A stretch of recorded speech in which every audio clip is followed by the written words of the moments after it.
componente más importante de la demanda agregada de cualquier país es el consumo privado, y su comportamiento suele ser relativamente estable.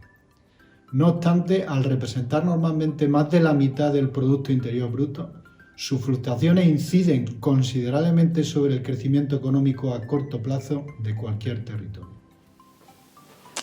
Los ingresos de las familias que no se destinan al consumo ni al pago de impuestos se ahorran y proporcionan estabilidad financiera para el futuro. En la medida que aumenta el ahorro de las familias a nivel macroeconómico, se incrementan los fondos disponibles para las empresas y, por tanto, sus posibilidades de inversión, afectando al crecimiento económico a largo plazo.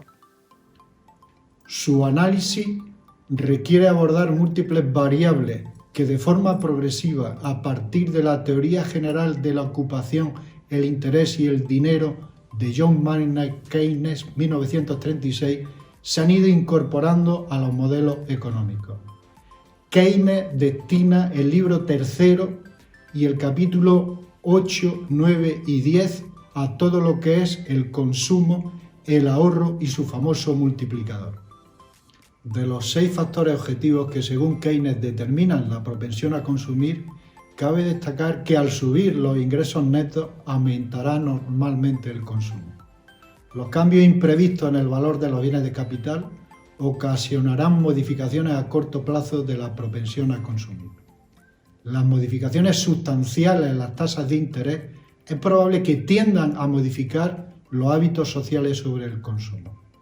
Las variables de los impuestos que gravan las ganancias de capital o las herencias afectarán a la propensión al consumo. Incluso ya indica que las expectativas acerca de la relación entre el nivel presente y el futuro de los ingresos afectarán al consumo. Keynes se preocupaba sobre todo por el corto plazo y aseguraba que los factores subjetivos se conocen y son estables, por lo que la propensión a consumir depende solamente de los cambios de los factores objetivos ya resumidos. El principal impulso para intentar mejorar las funciones de consumo de la sencilla ecuación keynesiana surgió de una clara inconsistencia con los resultados de varios estudios empíricos de Simon Kuhnert 10 años después de la teoría general. La denominada hipótesis del ciclo de vida de Richard Bramberg, Albert Andó y Franco Modigliani, que apareció seminalmente en 1954, considera que el ahorro es el resultado principalmente del deseo de los individuos de proporcionarse consumo en la vejez. En la medida que los sistemas de pensiones estatales sean financiados por los trabajadores jóvenes, se estará reduciendo la necesidad de ahorrar para la jubilación en las etapas centrales de la vida. Cuanto mayor sea la duración de la jubilación, o menores o más inciertas sean las rentas en dicho periodo, mayor ahorro habrá en la etapa de vida activa. De esta forma se incorporó la variable riqueza de la familia en los modelos econométricos que estiman la función de consumo a nivel agregado. En 1957 Milton Friedman formuló la denominada teoría de la renta o el ingreso permanente. La renta de cada periodo sufre fluctuaciones aleatorias o transitorias, a la vez que presenta un fuerte componente permanente. El consumo depende de la renta permanente y apenas responde a la renta transitoria. La renta corriente es la suma de 2 componentes, el permanente y el transitorio. Ante son negativos transitorios, el consumo apenas se reducirá.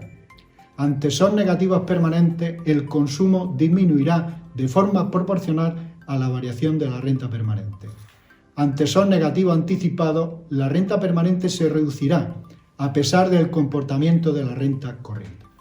Avanzando en el ámbito de las expectativas, Robert Hall, en su artículo pionero de 1978, aplicó la lógica de la hipótesis de los mercados eficientes, que había sido utilizado para explicar la imprevisibilidad del precio de las acciones, a la hipótesis de la renta permanente ciclo vital.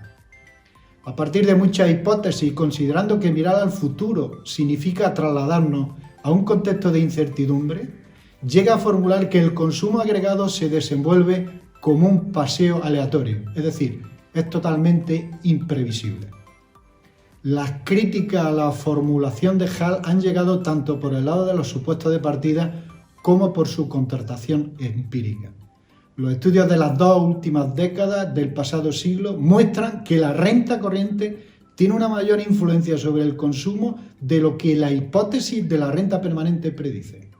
Además, si los shocks en la renta tienen un alto grado de persistencia, la volatilidad del consumo es inferior a la obtenida en el modelo de ciclo de vida renta permanente, resultado conocido como exceso de suavidad del consumo o paradoja de Ditton.